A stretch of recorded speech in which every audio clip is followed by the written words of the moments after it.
भगवान कृष्ण ने गीता में कहा, जब जब धर्म की हानि होगी तब तब वे उसके उत्थान के लिए अवतार लेंगे।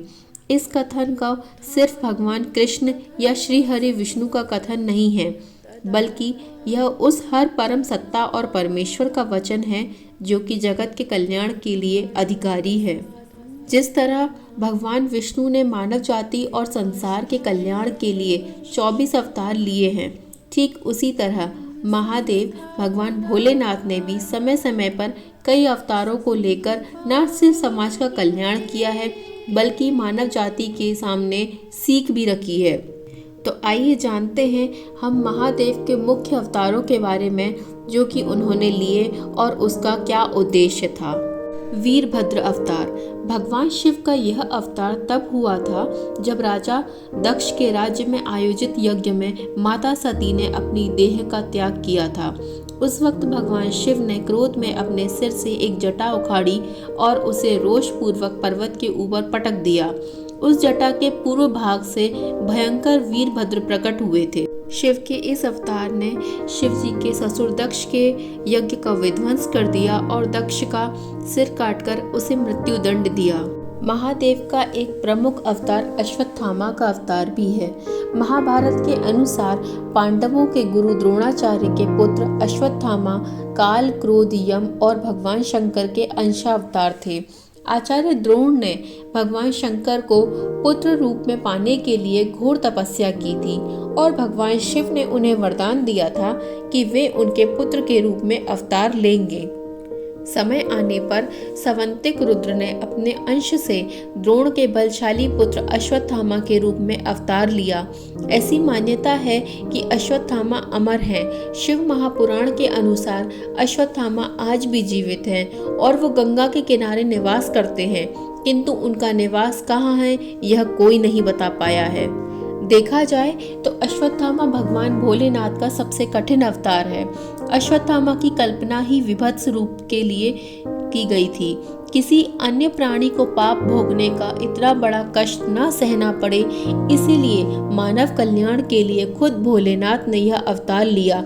वास्तव में अश्वत्थामा का जीवन हमें बताता है कि शक्तियों का दुरुपयोग नहीं करना चाहिए। भगवान शंकर के विभिन्न अवतारों में ऋषि दुर्वासा का अवतार भी प्रमुख है।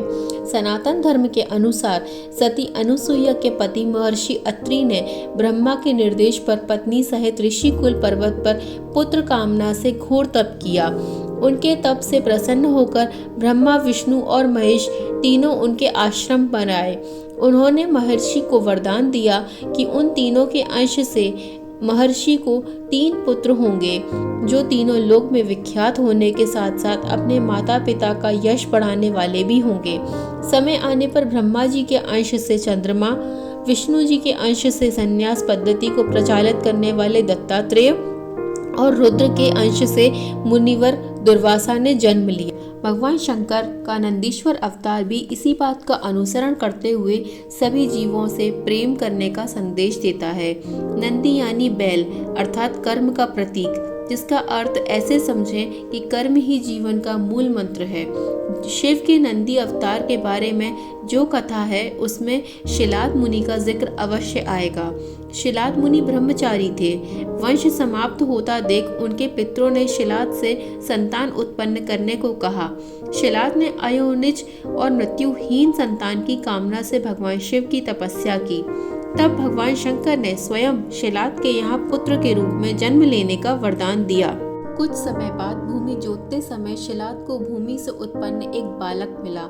शिलाद ने उसका नाम नंदी रखा। भगवान शंकर ने नंदी को अपना गणाध्यक्ष बना गया। इस तरह नंदी नंदेश्वर हो गए। भगवान शिव का हनुमान अवतार सभी अवतारों में श्रेष्ठ माना गया है। इस अवतार में भगवान शंकर ने एक वानर का रूप धरा है। पौराणिक मान्यताओं के अनुसार हनुमान जी भगवान शिव के 11वें रुद्र अवतार हैं, यानी कि शिव जी का अंश हैं। भगवान विष्णु के आशीर्वाद से ही शिव जी ने उनकी सेवा के लिए हनुमान रूप में जन्म लिया था, जबकि विष्णु जी ने राम भगवान के रूप में। पौराणिक कथा के अनुसार हनुमान जी को भगवान शिव का अवतार माना गया है, क्योंकि राम भक्त हनुमान की माता अंजनी ने भगवान शिव की घोर तपस्या की थी और उन्हें पुत्र के रूप में प्राप्त करने का वर मांगा था। तब भगवान शिव ने पवन देव के रूप में अपनी रौद्र शक्ति का अंश यज्ञ कुंड में अर्पित किया था और वही शक्ति अंजनी के गर्भ में प्रविष्ट हुई थी। फिर चैत्र शुक्ल पक्ष की पूर्णिमा को हनुमान जी का जन्म हुआ था। महादेव के समस्त अवतारों में प्रमुख अवतार भैरव अवतार है। भैरव को परमात्मा शंकर का पूर्ण रूप बताया गया है। एक बार भगवान शंकर की माया से प्रभावित होकर ब्रह्मा व भगवान विष्णु स्वयं को श्रेष्ठ मानने लगे। तब वहां तेज पुंज के बीच से एक आकृति दिखाई दी जो किसी पुरुष की थी। उन्हें देखकर ब्रह्मा जी ने कहा, चंद्रशेखर तुम मेरे पुत्र हो, अतः मेरी शरण में आओ। ब्रह्मा की ऐसी बात सुनकर भगवान शंकर को क्रोध आ गया। उन्होंने उस पुरुष की उस आकृति को उनकी शक्तियों का आभास कराया और बताया कि वो प्रकाश पुंज चंद्रशेखर नहीं बल्कि साक्षात कालराज हैं। भगवान शंकर के ऐसा वरदान प्राप्त कर काल भैरव ने अपनी उंगली के नाखून से ब्रह्मा के 5वें सिर को काट दिया। ब्रह्मा का 5वां सिर काटने के कारण भैरव ब्रह्म हत्या के पाप से दोषी हो गए। बाद में भगवान शिव के दिशा निर्देश पर काशी में भैरव को ब्रह्म हत्या के पाप से मुक्ति मिली। इसके बाद से काशी वासियों के लिए भैरव की भक्ति अनिवार्य हो गई। तो भगवान शिव के मुख्य अवतारों को जानने के बाद मुझे कमेंट में ज़रूर बताइएगा कि आपको भगवान का कौन सा अवतार ज़्यादा पसंद है। और अगर मेरे चैनल को सब्सक्राइब नहीं किया हो तो प्लीज़ इसे सब्सक्राइब ज़रूर कर लीजिएगा ताकि आपको इन्फॉर्मेशन मिलती रहे।